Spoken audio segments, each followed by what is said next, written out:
Is it too late to save your marriage when your wife has given up?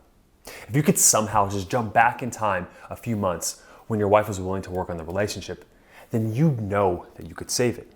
But now, it seems hopeless. You guys have fought before and gotten close to leaving, but this time when she said it's over, I'm done, I'm no longer in love with you anymore, something was different.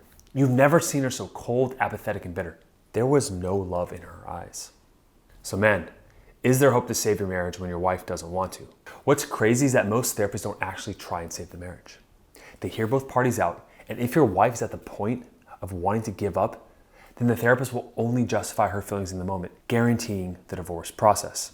To make it even worse, she could jump on the social media and get confirmation bias from things like this. We should not be afraid to leave these men. We are not stuck with these people. Marriage is not a sanctimonious thing. It is paperwork. And yet many women have the endurance limited to their emotions like boredom and unhappiness. So is there any hope to save the marriage? Not only is there hope to save it, but close to 99% of the marriages we've saved had the wife not wanting to work on things. In fact, I polled our men and 91% of them had a blend of these factors. Either she's already moved out, there was another man in the picture, emotionally or physically or both, or she handed in the divorce papers, sometimes a blend of all those. So if you follow the same steps as all the other men who saved their marriages in today's video, I don't see a way you can at least get her to want to work on things again with you. But if you don't watch this video to the very end, you won't have the ability to do so. And you'll lay down at night wondering what she is doing, being confronted with the idea that your children are asking you where mom is, and wondering to yourself if there was more that you could do to save it. So to avoid that, let's go over the 4 principles you must understand to get her to try again. And at the very end, I will show you the best way to start the process of winning her back. The first step is understanding the map. You see, a failure to understand where she is at will lead to frustration, which will then lead to you using logic, which will then lead to a lack of understanding. And when this inevitably doesn't work, you will become more frustrated and confused. Your ego will try and understand or make sense of her behavior. And you'll go into one of 2 places. Either extreme avoidance in the victimhood due to the lack of seeing the truth of her behavior. You'll start to blame outside circumstances other than yourself. You may also choose to avoid her altogether and blame her for the loss of the relationship. Well, it's her trauma. She cheated and it's her fault. If she only told me sooner. The same cycle will just repeat in the next relationship, developing an emotional schema of untrustability in relationships that leads toward a dark path, a bitter life full of anger and disdain toward a woman. If you're watching this, then you are most likely not near that point yet. You most likely fall on the other side of the spectrum, avoidance, but over here is neediness. The second principle is overcoming and understanding this neediness and anxiety. And even though this side isn't as bad as the avoidance and victimhood, it can still lead towards separation. You see, I was on a call with a group of men in the program, another program I'm running, and one of the guys opened up with utter shock. He said, "Josh, I was in complete panic when I first found out my wife wanted to leave me. The whole relationship, I was the one with one foot out the door. But as soon as she was serious about leaving, it was like I became a whole new person. There are moments where I was literally shaking at times, not being able to sleep. I've never felt this way before." Now let me tell you what I told him. I said, "You are dying, or at least a part of you is. See, you're so connected to her on a psychological, emotional, and spiritual level that you are conceiving for the first time in your life that it is truly over and you have no control over it. You are falling apart, doing anything you can to hold on to your life. However, nothing you do will work from this place.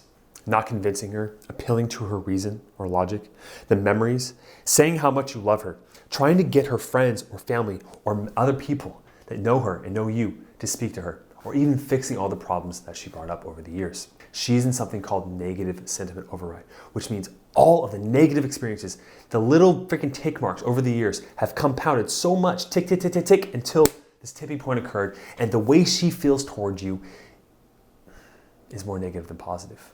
She hit that tipping point and she no longer wants you. You must fix your neediness first before you work on getting her back, which brings us to the next principle that is very important to do in this process. One thing most other coaches don't understand, and even attack me for, is the role of vulnerability in relationships. It's something that I personally struggle with myself. I was talking with one of our expert coaches, and I treat this, he's just as good at coaching as I am, if not better, okay? And I was talking about my relationship with him. I'm really good friends with him. Anyways, we were talking about one of the arguments. Yes, I still argue with my partner. I'm not perfect. Surprise, surprise. But we're talking about one of these arguments. And he said, Josh, you know, I notice, even when you talk to me, you have such this like fixated structure of, and it's so well developed intellectually of like how to present like you care, that you have this demeanor and aura about you that you can create this calm, compassionate person. And I know you do care. I'm not saying you don't care. This is him speaking. But he said, I can tell at times, probably with her, that you're able to put up a front. It's like you have this glass wall, and in front of the wall, like you're like, hey, like, look, there's all these smoke and mirrors, and it's like, look, I'm presenting well. You're the one with the problem. But behind that, you're hiding your true emotions. Because I've been absolutely torn apart emotionally in so many relationships, I was able to build up these defenses of intellectualism and moral superiority. But you know what? All of that was hiding the truth of my pain. You see, her frustration and anger was in response to me hiding my own emotions behind how she felt. If I was truly honest for a second, then when she gets upset, she says something that does hurt like hell. I think, how am I not making you happy? How am I not good enough for you? Does that resonate with you? It's scary to admit those feelings and fear that she'll leave you because you won't feel good enough. But let me tell you something. Not being able to truly open up to the pain is why you are at where you are with her. Check out this clip on vulnerability with men. The greatest shame trigger for men is do not be perceived as weak. And in our culture, we believe that vulnerability is weakness. So you don't have to skip too many steps before you go, hey, it's shaming to be vulnerable. And so men do two things in the face of shame: pissed off or shut down. Mm-hmm. Put on a mask. Put on a mask. Yeah. And so what we're learning and what people are starting to see very quickly is you cannot be a courageous leader if you're not vulnerable, if you're not willing to have hard, uncomfortable conversations, give hard feedback, receive hard feedback. Like, discomfort is the great enemy of courage. So my fellow coach in the program said, Josh, both of your walls are up, and it's like you have two houses in one home. How apt is that? That you're shutting her out as much as she's shutting you out. Even your neediness is a way to push away your true pain, because you're just trying to fix it and just go back to normal and avoid coming to grips with where you are currently at. You must start there or you will never move forward with her. You must embrace that pain. The next principle is all about tests. Now, as you begin to open up, she will test you. Now, I have a large video that you can check out up here on how to pass tests. It's one of my best videos on the channel, if not my best, but I will summarize that video right now if you don't want to watch it. Tests essentially are her way of confirming subconsciously that you are the man that she first fell in love with. So she will create moments of disconnection and say, hey, I'm not happy, I'm gonna pull away from you to see if you react. She wants you to stay present in the moment and unreactive, okay? If you react to her, if your emotions change because of her emotions, you are failing that test. Plain and simple, okay? There's so many other techniques in that video that you can understand about why she tests on a spiritual level and all that stuff. Highly recommend it, but on the basic level, if you react, you fail those tests. But when you are unreactive, when you maintain your frame and pass your tests, it shows her, oh, he is the guy I once fell for. This is her selection mechanism in process. You see, for you, you're more of a visual guy. You're masculine, you're a hunter. And so you don't have to constantly test your woman, because if you're attracted to her and she's nice and she's caring, she's good. But for a woman, a man has to be so many more things. You have to be so much more. You have to be the protector, the provider, and so much more that I can't even mention now of time in this video, but you get the point. So she needs to psychologically, evolutionarily, she's developed this mechanism of testing to make sure that you are that man for her. The last principle here is called corrective action. So now that you have the correct roadmap of her emotions and understanding how you got to where you are with her, you recognize that overcoming neediness is integral to getting her back. You see the emotional wall you have put up shutting her out and the importance of going inward to feel that pain, to express that to her. And you know how and why she tests you. It's time to tie all this together to save your marriage with this final step. The most common mistake so many men make in our program is that when things are falling apart, they still want to watch some more videos, get some more information, try things on their own, okay? And I wish, sometimes I get comments in these videos saying, hey Josh, your videos were enough, and I try to give you the most value I can.